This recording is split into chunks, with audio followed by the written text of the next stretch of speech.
Distribusi pendapatan di Indonesia dari kelompok 3.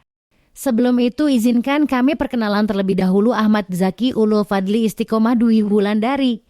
Distribusi pendapatan di Indonesia. Distribusi pendapatan dapat dilihat antara Pulau Jawa dan Papua, atau antara kota Jakarta dan Surabaya. Distribusi pendapatan dapat dilihat antara pekerja sektor pertanian dan industri, atau antara pekerja formal dan informal. Program redistribusi pendapatan 1.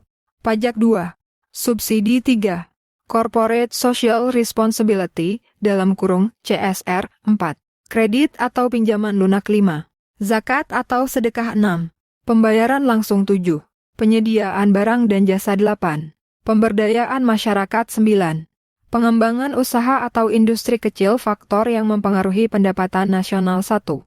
Kualitas sumber daya manusia (SDM) 2. Potensi sumber daya alam (SDA) 3. Jumlah modal yang digunakan 4. Tingkat teknologi yang digunakan 5. Stabilitas keamanan 6. Kebijakan pemerintah. Kurva Lorenz. Kurva Lorenz adalah kurva tentang ketidakmerataan pembagian kekayaan atau pendapatan. Dalam kurva Lorenz terdapat dua sumbu, yaitu sumbu horizontal dan sumbu vertikal. Sumbu horizontal menunjukkan bagian kumulatif penduduk dari 0 sampai 100%. Sumbu vertikal bagian kumulatif kekayaan atau pendapatan dari paling miskin sampai paling kaya. Semakin dekat kurva dengan garis diagonal, semakin kecil tingkat ketidakmerataan atau makin sempurna pembagian pendapatannya. Berikut ini contoh kurva Lorenz Denmark, Hungaria, Namibia. Rasio Gini atau koefisien Gini. Rasio Gini biasanya digunakan untuk mengukur kesenjangan pendapatan dan kekayaan. Di seluruh dunia, koefisien bervariasi dari 0,25 (Denmark) hingga 0,70 (Namibia). Rasio Gini memiliki indeks yang memiliki rentang nilai antara 0 sampai dengan 1. Nilai 0 berarti tidak ada kesenjangan ekonomi atau perekonomian merata pada daerah tersebut. Sementara itu, nilai 1 menunjukkan nilai kesenjangan maksimal. Kriteria Bank Dunia. Kriteria Bank Dunia berguna untuk mengukur tingkat ketimpangan dengan memfokuskan pada berapa besar persentase yang diterima oleh 40% kelompok penduduk dengan penghasilan terendah terhadap seluruh pendapatan penduduk di suatu daerah. Indikator ini membagi penduduk menjadi 3 kelompok, yaitu ukuran kesenjangan pendapatan. Kriteria Bank Dunia merupakan indikator yang membagi penduduk menjadi 3 kelompok, yaitu kelompok 40 penduduk yang berpendapatan rendah penduduk termiskin, kelompok 40 penduduk yang berpendapatan menengah, dan kelompok 20 penduduk yang berpendapatan tinggi penduduk terkaya. Indikator ini untuk mengukur tingkat ketimpangan pendapatan dengan memfokuskan pada berapa besar persentase yang diterima oleh 40% kelompok penduduk dengan penghasilan terendah terhadap seluruh pendapatan penduduk di suatu daerah.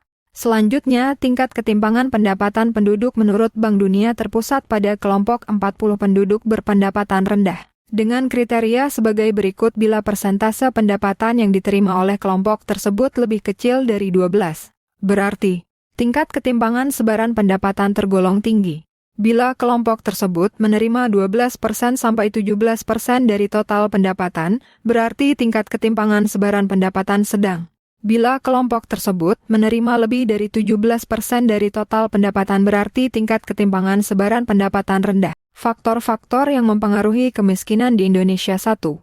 Sulitnya mendapat pekerjaan karena kalah saing dengan yang mempunyai ijazah sarjana, sehingga yang hanya lulusan SMA atau SMK saat ini sangat sulit untuk mendapat pekerjaan. 2. Faktor usia. Bagi yang telah lanjut usia tidak memungkinkan untuk bekerja sehingga mereka tidak mempunyai penghasilan untuk memenuhi kebutuhan hidupnya. 3. Rendahnya penghasilan karena kebutuhan terus meningkat dan harga-harga di pasaran terus meningkat tetapi gaji tetap sama sehingga dalam mencukupi kebutuhan masih kurang. 4. Hilangnya pekerjaan. Seperti yang kita ketahui saat COVID-19 lalu, banyak pekerja yang kehilangan pekerjaan mereka karena pengurangan tenaga kerja. 5. Bantuan-bantuan yang tidak sesuai upaya pemerintah dalam mengatasi masalah kemiskinan di Indonesia. Salah satunya adalah memberikan bantuan kepada masyarakat yang kurang mampu. Dampak-dampak dari kemiskinan memberikan dampak yang berbagai macam, mulai dari meningkatnya angka kriminalitas, tindak kriminalitas, pengangguran, kesehatan terganggu, dan yang paling penting untuk saat ini adalah banyak anak-anak yang tidak mendapatkan pendidikan karena keterbatasan ekonomi. Permasalahan tersebut harus segera dipecahkan oleh pemerintah karena jika tidak maka akan timbul masalah-masalah baru yang mungkin lebih parah. Cara-cara yang dapat dilakukan untuk mengatasi kemiskinan 1. Pemerintah membuka lapangan pekerjaan untuk masyarakat Indonesia 2. Pemberian gaji yang sesuai 3. Penyaluran bantuan yang tepat sasaran 4. Tidak melakukan korupsi.